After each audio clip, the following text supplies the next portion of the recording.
हरिओम। नमो नमो मित्रों, आप सबका स्वागत है आज के इस व्याख्यान में। इससे पहले के व्याख्यान में हमने तुल्यास्य प्रयत्नम सवर्णम सूत्र को दो व्याख्यानों में थोड़ा थोड़ा देखा है। पहले व्याख्यान में हमने तुल्यास्य प्रयत्नम सवर्णम सूत्र के प्रारंभिक कुछ अंशों को, जो कि उच्चारण स्थान इत्यादि तक हैं, वहां तक देखा था, और दूसरे व्याख्यान में आभ्यंतर प्रयत्नों को देख लिया। अब एक दृष्टिकोण से देखा जाए तो तुल्यास्य प्रयत्नम सवर्णम सूत्र का विषय समाप्त हो चुका है, पर यदि दूसरे दृष्टिकोण से देखा जाए तो अभी कुछ विषय बाकी है, कुछ अंश उसी से जुड़ा हुआ विषय। जैसे तुल्यास्य प्रयत्नम सवर्णम सूत्र में कह दिया गया कि तुल्य यानी समान हो, आस्य यानी उच्चारण स्थान, और प्रयत्न यानी आभ्यंतर प्रयत्न, जिन वर्णों के वो वर्ण परस्पर सवर्ण होते हैं, इतनी बातें कही गई। तो तुल्य आस्य प्रयत्नम, पूरा बात सूत्र की खत्म होगी। और आभ्यंतर प्रयत्न बताते समय क्या होता है? आभ्यंतर प्रयत्न इसको बताते समय बताया गया कि प्रयत्न दो प्रकार का होता है, आभ्यंतर भी और बाह्य। तो आभ्यंतर सवर्ण की ग्राहकता में सवर्ण अगर ग्रहण करना, उसमें आभ्यंतर जानना जरूरी है, इसलिए आभ्यंतर प्रयत्न 5 प्रकार के बता दिए गए। उच्चारण स्थान सभी वर्णों के बता दिए गए, आभ्यंतर प्रयत्न 5 प्रकारों के बता दिए गए। इसमें हमने उन पक्षों पर भी चर्चा की जहां पर भगवान पतंजलि के अनुसार 6 प्रकार के आभ्यंतर प्रयत्न, भट्टोजी दीक्षित और भगवान पाणिनि के अनुसार 4 प्रकार के आभ्यंतर प्रयत्न, और फिर उसके बाद वरदराजाचार्य के अनुसार जो 5 प्रकार के आभ्यंतर प्रयत्न हैं, इन सभी विषयों को हमने इससे पहले देख लिया। अब आते हैं प्रयत्नों में जो दूसरा प्रकार का प्रयत्न है, जिसको हम बाह्य प्रयत्न के नाम से जानते हैं, उसका विषय पढ़े। यहां से ही आगे पढ़ना है, देख लीजिए।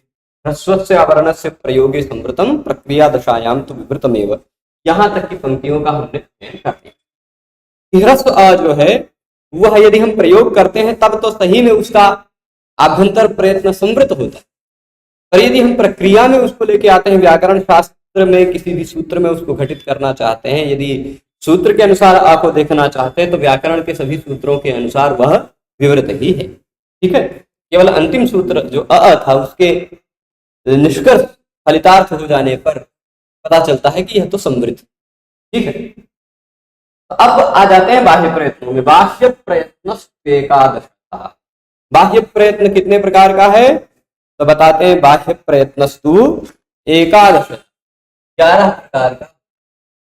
ठीक है, कितने प्रकार का होता है बाह्य प्रयत्न? 11 प्रकार का होता है। 11 प्रकार के बाह्य प्रयत्न कौन कौन से हैं? तो बताएंगे, विवार, संवार, काश, नाद, घोष, अघोष, अल्प प्राण, महाप्राण, उदात्त, अनुदात्त और स्वर। यही है ना 11 प्रकार। आगे लीजिएगा, विवार 1, संवार 2, श्वास 3, नाद 4, 5, अघोष 6, अल्प प्राण 7, महाप्राण 8, उदात्त, अनुदात्त और शरीर 11। ठीक है, 3 हो। तो उदात्त क्या होता है, अनुदात्त क्या होता है, शरीर क्या होता है, यह विषय हम पहले जान। अब केवल बाह्य प्रयत्नों में हम विवार, संवार, श्वास, नाद, घोष, अघोष, अल्प प्राण, महाप्राण इतना जान ले तो काम चल जाए, क्योंकि उदात्त क्या है, उच्चैर उदात्ता सूत्र में जान चुके हैं। अनुदात्त क्या है, नीचैर अनुदात्ता सूत्र में हम उसको समझ चुके हैं। स्वरित क्या है, समाहार स्वरिता सूत्र में समझ चुके हैं। और संयोग से यह जब बताया गया था तो आपको यह भी ध्यान होगा कि ये जो प्रयत्न है, उदात्त, अनुदात्त और स्वरित, यह जो प्रयत्न है, यह जो प्रकार होते हैं, ये स्वर वर्णों के ही होते हैं, हल वर्णों के नहीं। ठीक है, व्यंजन वर्णों के ये प्रकार होते नहीं। तो इससे यह निष्कर्ष ये भी निकाला जा सकता है कि उदात्त, अनुदात्त, स्वरित ये जो है, ये स्वर वर्णों का बाह्य प्रयत्न। कौन कौन से स्वर वर्णों का? तो सभी स्वर वर्ण उदात्त हो सकते हैं, सभी स्वर वर्ण अनुदात्त हो सकते हैं, सभी स्वर वर्ण स्वरित भी हो सकते हैं। ठीक है, तो ये सभी स्वर वर्णों का यह बाह्य प्रयत्न है। अब जो बचते हैं 8, विवार, संवार, श्वास, नाद, घोष और महाप्राण, इन 8 में 3 का 2 गुण। ठीक, पहले हरो विवारा का हर प्रकार का 1 गुण, विवार, श्वास और अघोष, और फिर उसके बाद अष्ट प्रत्याहार का संवाद, ये 3 का 2 गुण। जिसका विवार होगा उसका श्वास भी होगा, अघोष भी। जिसका बाह्य प्रयत्न संवार होगा उसका नाद भी होगा और घोष भी। ठीक है, क्या होता है विवार? ये समझ लीजिए विवृत की तरह ही होता है विवार, संवृत की तरह ही होता है संवार। तो विवृत में मुख के अंदर का विवर जो था, विवर मतलब जो मुख के अंदर के जो खाली जगह है, वह जो विवर है, जो गुफा की तरह है, उसको क्या कहते हैं? उसका आकार थोड़ा उठा हुआ रहता है। आप बोलेंगे और फिर ग बोलेंगे तो ऐसा लगेगा कि उसी को थोड़ा संवार समृद्ध करने का प्रयास किया जा रहा है। ठीक है, तो ये जो विवार और संवार में फिर श्वास में जिन वर्णों को बोलते समय हमें सांस लेनी पड़ती है, सांस लेना पड़ता है, ख ख च छ ट ठ त थ प फ, इस सब में सांस हो जाती है, इसलिए श्वास लेते हैं। और अघोष होती है, यानी आप गूंज नहीं होती गले में। आपको देखेंगे तो क का उच्चारण और ग का उच्चारण करके यदि आप अंतर समझ जाएंगे तो समझ जाएंगे। क बोलेंगे और ग बोलेंगे, क ग में गले में गूंज है, क में गले में गूंज नहीं। तो क अघोष में आएगा और ग घोष में आएगा। वह कौन कौन से वर्ण घोष में आते हैं, कौन कौन से अघोष में आते हैं, इसको एक बार समझ। तो इसका यहां पर एक चार्ट दिया, इस चार्ट को देख लेते हैं। पहले उच्चारण स्थान का दिया था, फिर ये प्रयत्न का दिया। ठीक है, इस प्रयत्न के चार्ट में थोड़ा सा सुधार कर दें, क्योंकि भाई ऐसी बात तो है नहीं कि गीता प्रेस की पुस्तक है तो इसमें कोई त्रुटि नहीं हो सकती है, हो सकती। तो यह सुधार ये हो सकता है कि बनाने वाले की इसमें गड़बड़ी नहीं है, चार्ट को बनाने वाले ने बहुत अच्छा प्रयास किया है, पर संयोग से यह जो ईषद स्पृष्ट है, समझ लीजिए वह यहाँ तक पूरा स्पृष्ट, ठीक, इसको ईषद स्पृष्ट मत मानिए। यह पूरा स्पृष्ट है, कहां से? का से लेके मां तक, कादेव मावसाना स्पर्शा। अब क्या हुआ? का से मां में घ भी तो आ, ये इन्होंने खाली अल्प प्राण और महाप्राण को अलग करने के लिए का के बाद सीधे ना ले आए, का के बाद सीधे यहाँ ले आए, झा वाली लाइन बाद में रखी है ना। तो फिर क्या हुआ होगा? का से लेके मां तक के स्पर्श होते हैं ऐसा समझकर किसी ने यहीं तक स्पृष्ट कर दिया है ना। तो स्पृष्ट यहां तक है सभी 25 वर्णों, इन 25 वर्णों का स्पृष्टम प्रयत्नम स्पर्शाना, ये 25 स्पर्श वर्ण है, इनका अभ्यंतर प्रयत्न स्पृष्ट है, ये बताया जा चुका था। ये अंतस्थ है, यरल, इनका अंतस्थ वर्णों का ईषद स्पृष्ट है। ये वाला जो लिखा हुआ था वो यहाँ होना चाहिए, ये ईषद स्पृष्ट वाला जो है बताया जा चुका है, इसलिए कैसे भी लिख देंगे समझ जाएंगे आप। ईषद स्पृष्ट वाला जो है ये यहाँ आएगा, अंतस्थ वर्ण। और फिर उसके बाद ये रेखा रहेगी ईषद स्पृष्ट वाली यहाँ तक। ईषद विवृत ऊष्म है इसकी, चलो ठीक है, ऊष्म वर्णों का ईषद विवृत है, और यह ईषद विवृत वाली जो रेखा होनी चाहिए वो रेखा यहाँ तक होनी चाहिए, चारों का, है ना। फिर उसके बाद विवृतम स्वराणाम, स्वरवर्णों का है विवृत सभी का, रस अवर्ण का प्रयोग में सम्मिलित। ये 5 प्रकार के आभ्यंतर प्रयत्नों को देखा था। बाह्य प्रयत्नों को यदि देख लें हम, तो बाह्य प्रयत्नों में आप देख पाएंगे ये है क से लेके म तक के सभी वर्णों में विवार श्वास अघोष। एक यदि मैं इसको क्या करता हूं, 2 प्रत्याहारों में विभाजित करता हूं सभी व्यंजन वर्णों। ये ध्यान रखिएगा, यह जो 8 बाह्य प्रयत्न है, 8 जो बाह्य प्रयत्न कौन कौन से? विवार, संवार, श्वास, नाद, घोष, अघोष, अल्पप्राण, महाप्राण, ये व्यंजन वर्णों के महाप्राण, वो बाह्य प्रयत्न, हल वर्णों के बाह्य प्रयत्न है। अब इसमें विवार, श्वास, अघोष की जोड़ी है, जहां विवार रहेगा लिख लीजिए, हाँ मिल जाएगा, ठीक है। और संवार, नाद, घोष की जोड़ी है, देख लीजिए यहाँ भी, यहाँ भी, यहाँ भी और यहाँ भी, है ना। तो इसलिए जो विवार है वह श्वास भी है, वह घोष भी है, वह श्वास भी है और अघोष भी है। विवार श्वास अघोष, संवार नाद घोष। ठीक है, अब यहां देखिएगा आप, क से लेकर के ये क ख ग घ ये क छ ट त प ख छ ठ थ फ जो लिखा हुआ है, और उसके बाद स श स, यह 13 वर्ण, 3 यहाँ 10 यहाँ, इन 13 वर्णों को आप खर प्रत्याहार के अंतर्गत मान सकते। खर प्रत्याहार के अंतर्गत आ जाते हैं ना ये सभी वर्ण, 13 हो, खर प्रत्याहार के अंतर्गत ही तो आते हैं। फ छ ठ थ च ट त क प स श स, ठीक है, यहीं तक खर आता है। आप देख लीजिए खर प्रत्याहार, ख छ ठ थ च ट त क प स श स, ये हो गया खर प्रत्याहार। इन्हीं खर प्रत्याहार के वर्णों का ही विवार श्वास अघोष होगा। खरो विवारा श्वासा अघोषास।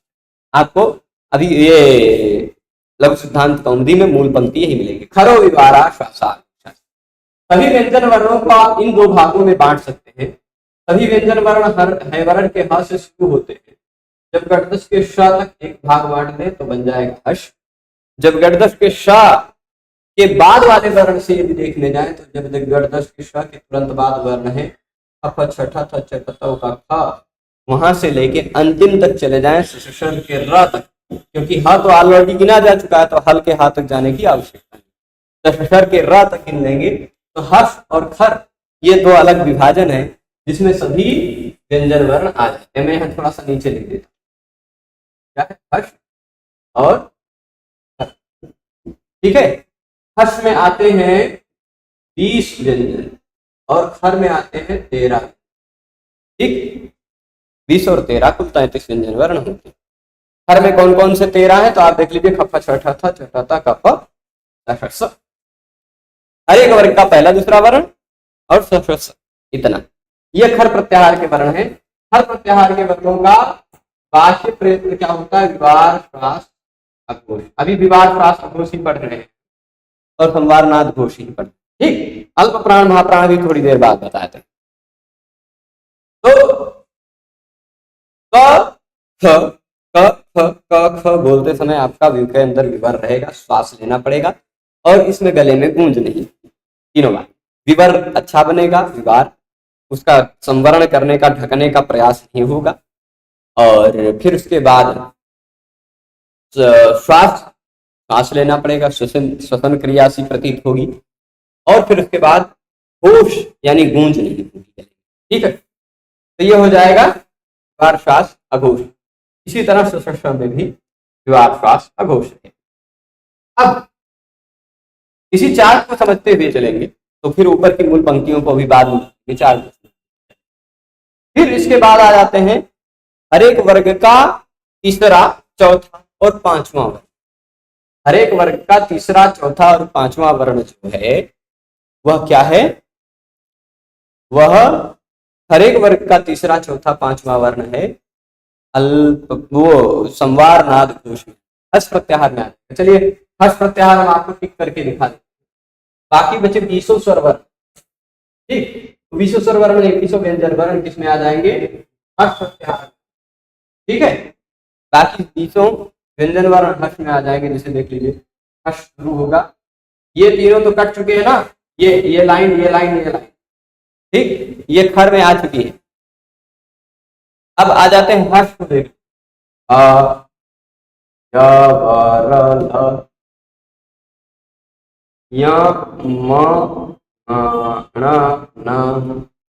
आया बारह टलान यमगणनम तक पहुंच गए ना, यमगणना। फिर इसके बाद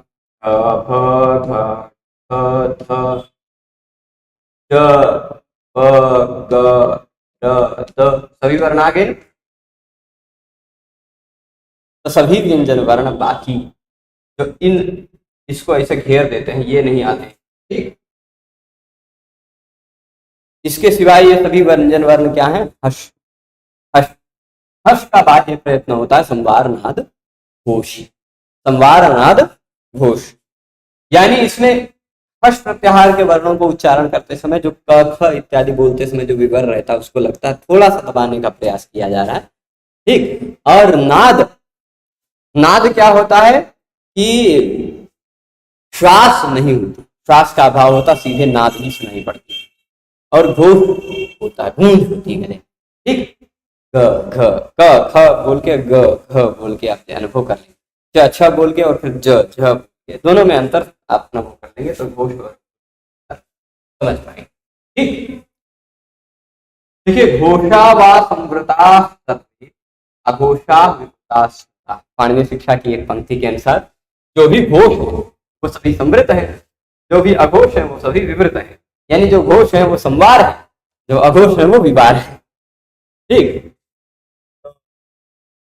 हालांकि पाणिनि शिक्षा में और इसमें बाह्य प्रयत्न का भी थोड़ा सा, पर हम लघु सिद्धांत कौमुदी देख रहे हैं तो यहाँ के हिसाब से, ठीक है। तो अब हर्ष प्रत्याहार का संवार नाद घोष देख लीजिए, यहाँ संवार नाद घोष है, ये भी हर्ष में आता है तो संवार नाद है ना, ये भी हर्ष में आता है संवार नाद घोष है, ये भी हर्ष में आता है संवार नाद,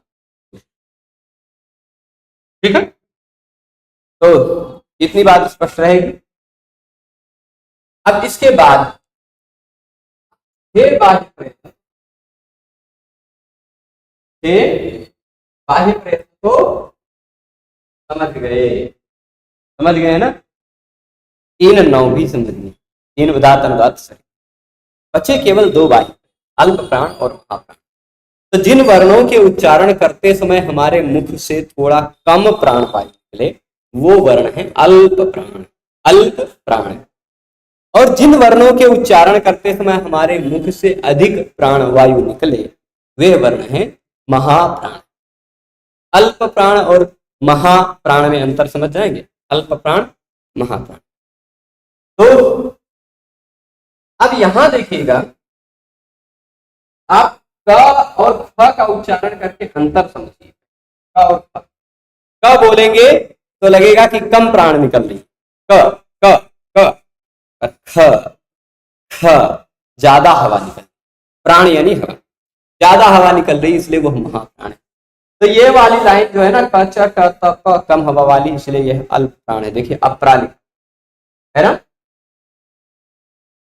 और ये वाली लाइन ख फ छ छ फ, ज्यादा हवा, इसलिए ये वाली लाइन महाप्राण, ठीक है, मप्रा लिखा, ठीक, मप्रा यानी महाप्राण।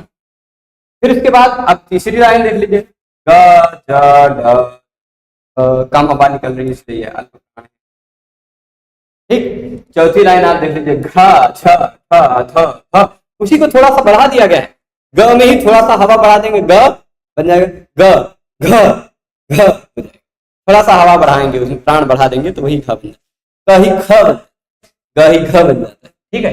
तो ये हो गए महाप्राण प्राण, ङ य ण न म, ये जो 5 है ये अल्प प्राण, ठीक है। इतनी बात स्पष्ट है। अल्प प्राण महाप्राण 25 व्यंजन वर्णों का हो गया।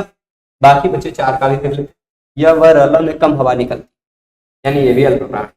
पर स श स ह, इन सब में ज्यादा हवा, इसलिए अति महाप्राण, ठीक है। तो ये सभी व्यंजन वर्णों का भी बाह्य प्रयत्न सभी प्रकार का हो गया। अब आप थोड़ा सा इसको रिवाइज कर लेते हैं, एक बार रिवाइज कर लेते हैं, देख लीजिए। ये जो प्रयत्न है ना, सभी वर्णों का एक स्पेशल एड्रेस।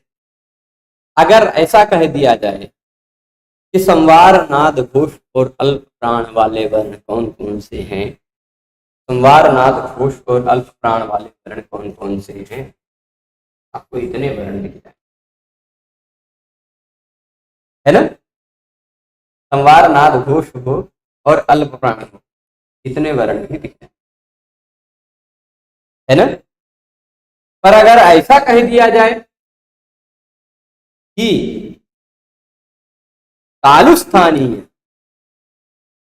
तालुस्थानीय संवार नाद घोष और अल्प प्राण कौन सा है, यदि ऐसा कह दिया जाए, विशेष प्रयत्न कह दिया जाए, तो तालुस्थानीय में संवार नाद घोष में आपको ये मिलेगा, ये मिलेगा, ये मिलेगा, 3 तक पहुंच गए।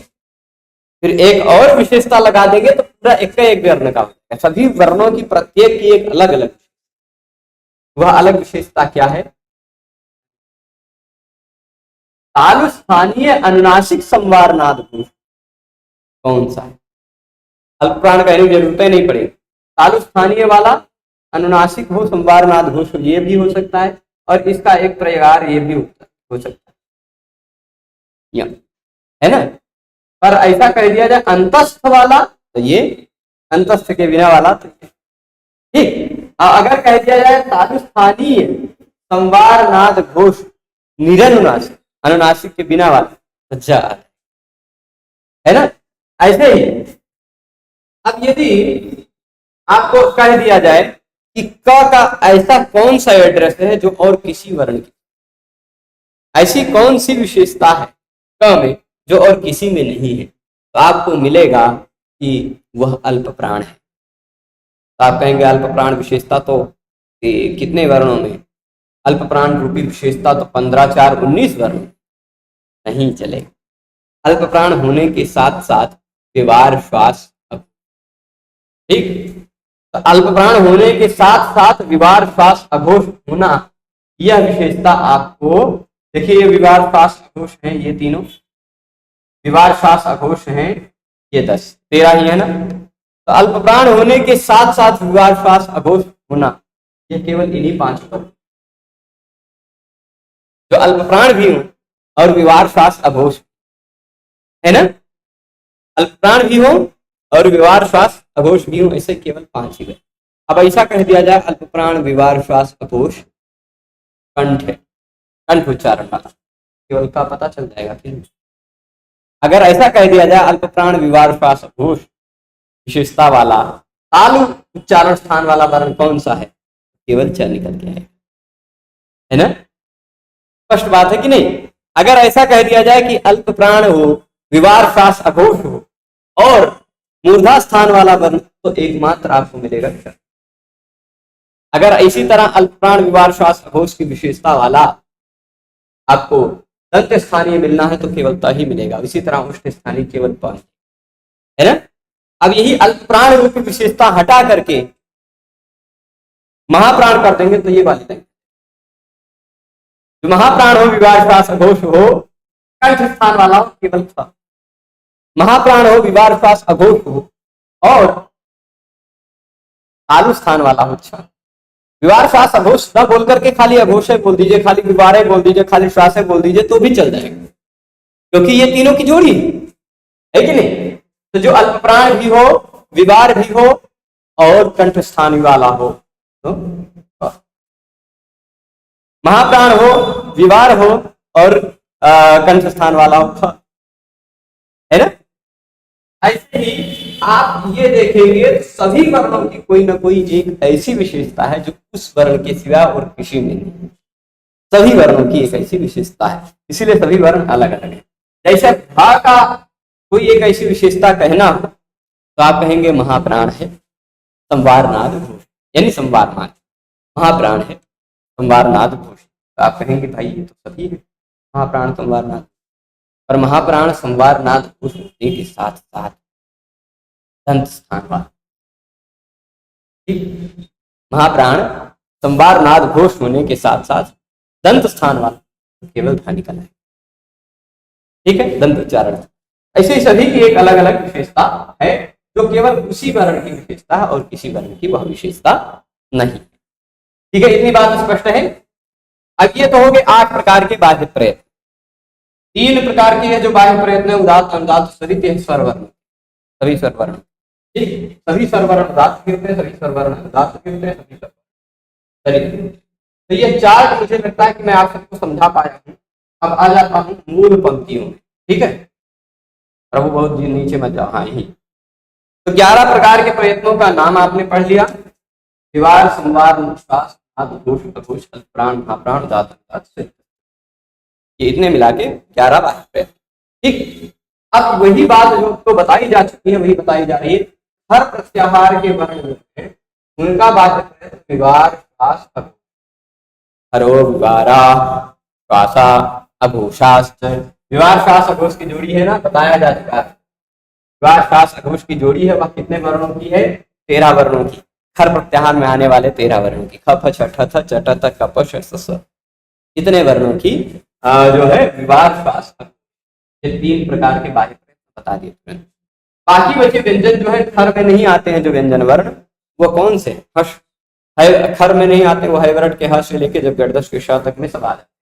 तो हर्ष प्रत्याहार के वर्णों का संवाद नाद, संवारा नादा घोषा, चार्ट में वो आपको दिखा के समझा दिया, संवारा नादा घोषा।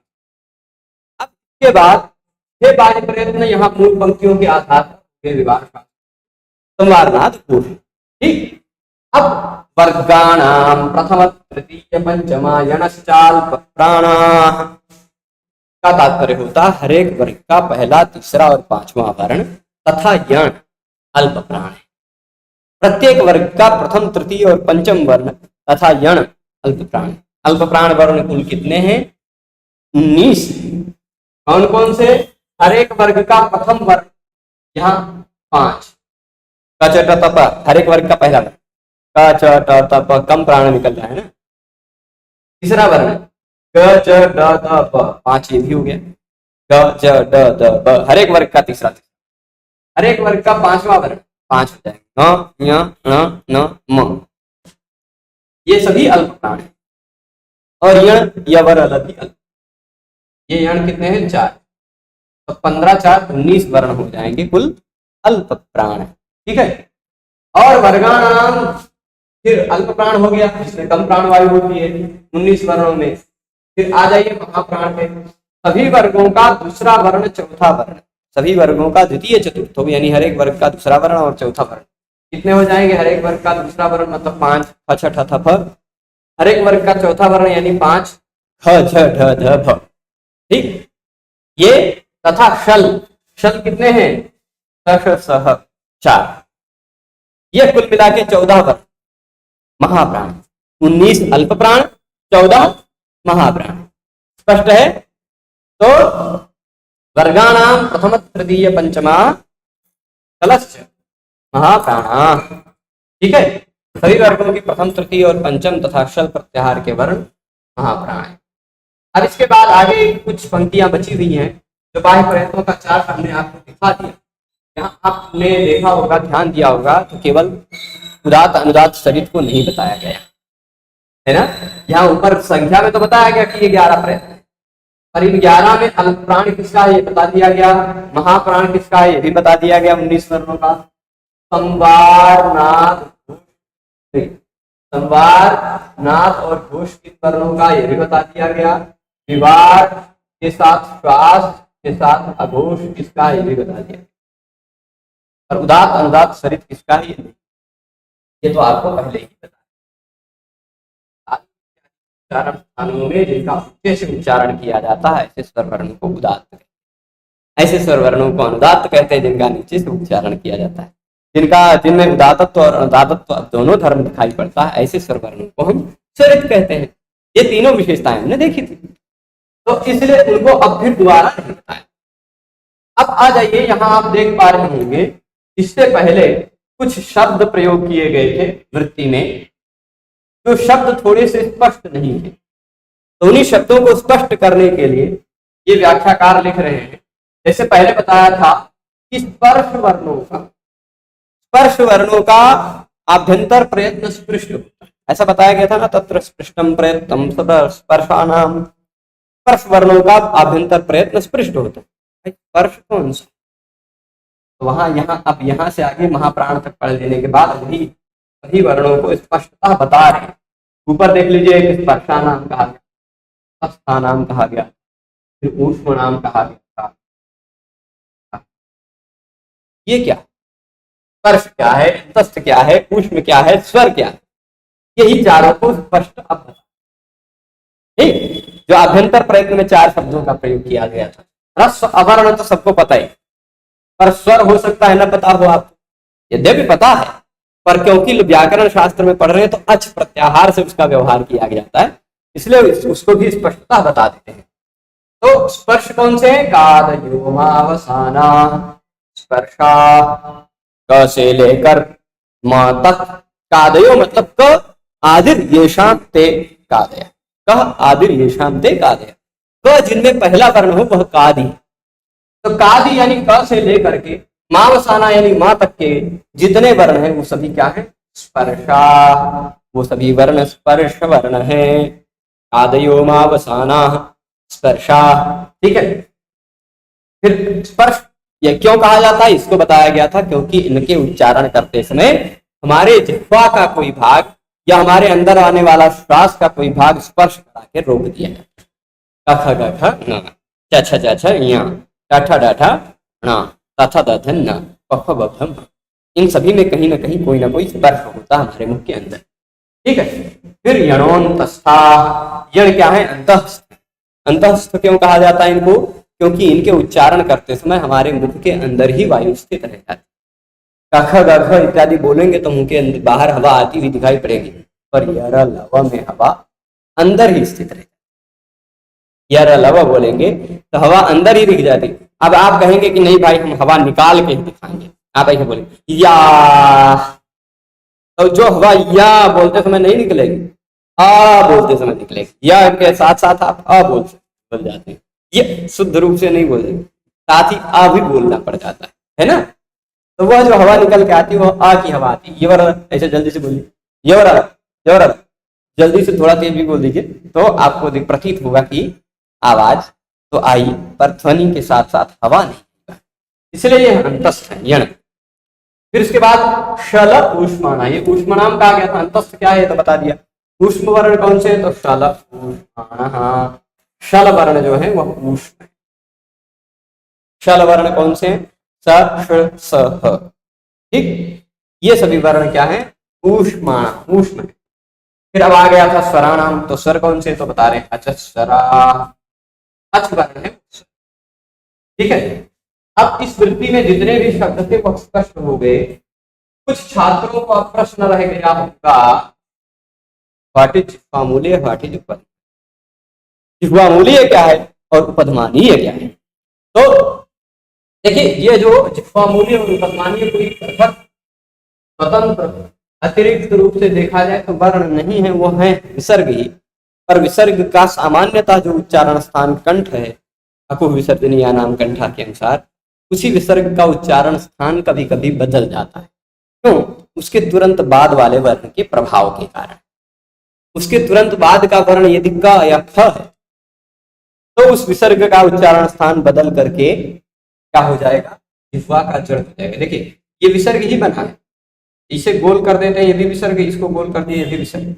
ये ऊपर का गोला, आधा गोला ऊपर का मिट गया, आधा गोला नीचे का इसमें मिट गया, यानी आधा विसर्ग बना है, ठीक। तो आधे विसर्ग के समान जो है वह क्या है, अल्प, वो क्या है, वो जिह्वामूलीय है, यदि वह आधा विसर्ग का और ख के पहले है, ठीक। मतलब उससे पहले आधा विसर्ग, विसर्ग तो स्वर के बिना बोला ही नहीं जा सकता, इसलिए कुछ लोग ऐसे बोलते हैं, पर अ लिखा नहीं है। तो ये समझ लीजिए राम करोति में जो विसर्ग है, राम खादति में जो विसर्ग है, उसको बोलते समय क और ख से पहले वो विसर्ग आ जाता है, और उस विसर्ग को बोलते समय आपकी जीभ पर हवा का सर्वाधिक प्रेशर पड़ता है, जीभ पर नहीं, जीभ की जड़, इसलिए ये सभी वर्ण जिह्वामूलीय है। ये सभी वर्ण नहीं, का और खा नहीं, ये आधा जो विसर्गवा आ जाता है ये जिह्वामूलीय। इसलिए क्या कह रहे हैं, इति कथाभ्याम, इति कथाभ्याम प्राक अर्ध विसर्ग सदृशा, अर्ध विसर्ग सदृशा मतलब आधे विसर्ग के समान जो दिखाई पड़ता है वह जिह्वामूलीय है।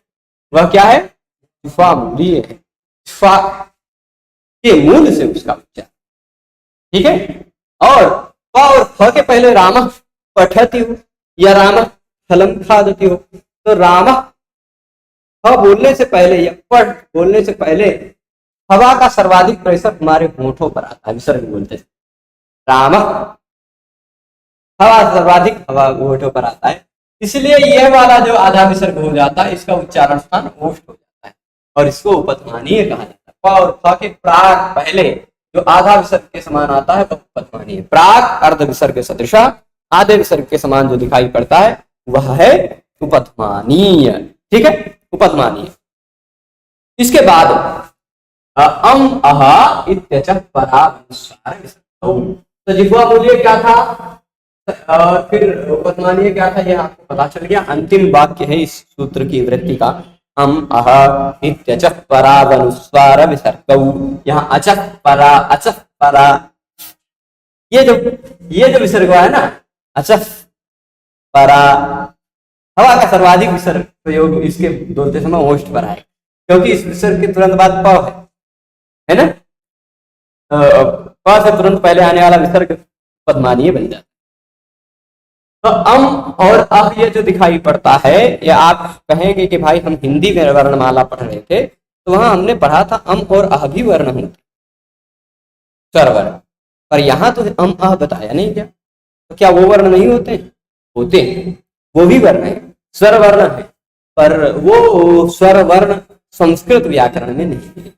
क्यों? क्योंकि अम आह यदि गिनेंगे, आ के ऊपर बिंदी लगा के अम कर दिया, वैसे के ऊपर इम भी कर दीजिए, के ऊपर उम भी कर दीजिए, ये भी एक स्वर, ये भी एक स्वर, कितने स्वर बताते जाएंगे आप? कितने स्वर बताने जाएंगे आप? ऐसे बड़ी पर बना दीजिए तभी। तो इसलिए ये कहा दिया गया कि अम और अह जो है यह केवल स्वर वर्णों के बाद ही रहते, जो ऊपर ये बिंदी लगी या पीछे ये जो दो बिंदी लगी, यह केवल स्वर वर्णों के बाद ही लगी। ऐसे का लिखा हुआ है आधा, इसके ऊपर ये वाली बिंदी नहीं लगी, ठीक, या ऐसे का लिखा हुआ है इसके बाद ये वाली बिंदी नहीं लगा, ठीक। पूरा क रहेगा, क में आ भी छिपा रहेगा, आ की मात्रा रहेगी, तो ही उसको कम और कह कर, कम और कह में अम अह आए, ठीक। इसी तरह किम की इत्यादि भी कर, ठीक है। तो ये अच के पर ही आते हैं, कहाँ आते हैं? अचः पराव, अच के पर ही आते हैं अनुस्वार विसर्ग। इनको क्रमशः क्या कहा जाता है? अम को देख लीजिए, क्रमशः अनुस्वार कहा जाता है, अह को, ठीक। अम अह इत्यचः पराव अनुस्वार विसर्गौ। तो इस तरह से तुल्यास्य प्रयत्नम सवर्णम सूत्र को हमने प्रारंभ से अंत तक देख लिया। इसमें हमने सामान्यतः यह जाना कि उच्चारण स्थान और आभ्यंतर प्रयत्न जिन वर्णों का एक दूसरे के तुल्य होता है, वो सभी वर्ण एक दूसरे के सवर्ण होते हैं। जैसे क ख ग घ ङ, इन वर्णों का उच्चारण स्थान कंठ है और इन वर्णों का प्रयत्न आभ्यंतर प्रयत्न स्पृष्ट है, तो ये सभी वर्ण एक दूसरे के सवर्ण है।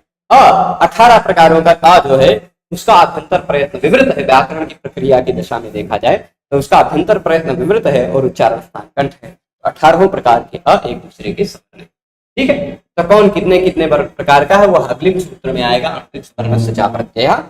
पर ये आभ्यंतर प्रयत्न और उच्चारण स्थान के आधार पर समानता देख करके सवर्ण है कौन सा सवर्ण नहीं है ये जाना जा सकता है। पर आभ्यंतर प्रयत्न के साथ साथ ही बाह्य प्रयत्नों को भी हमने इसमें पढ़ा, क्योंकि प्रयत्न दो प्रकार के होते हैं, आभ्यंतर और बाह्य। आभ्यंतर पढ़ लिया तो साथ में ही बाह्य प्रयत्नों को भी देख लिया, ठीक है। सभी लोग पूरे इस पाठ में जुड़े रहे, उसके लिए सभी को बहुत बहुत धन्यवाद। हम आप सबसे कल पुनः मिलेंगे अणुदित सवर्ण से चा प्रत्यय इत्यादि सूत्रों के व्याख्यान के साथ। सभी को बहुत बहुत धन्यवाद। नमो नमः।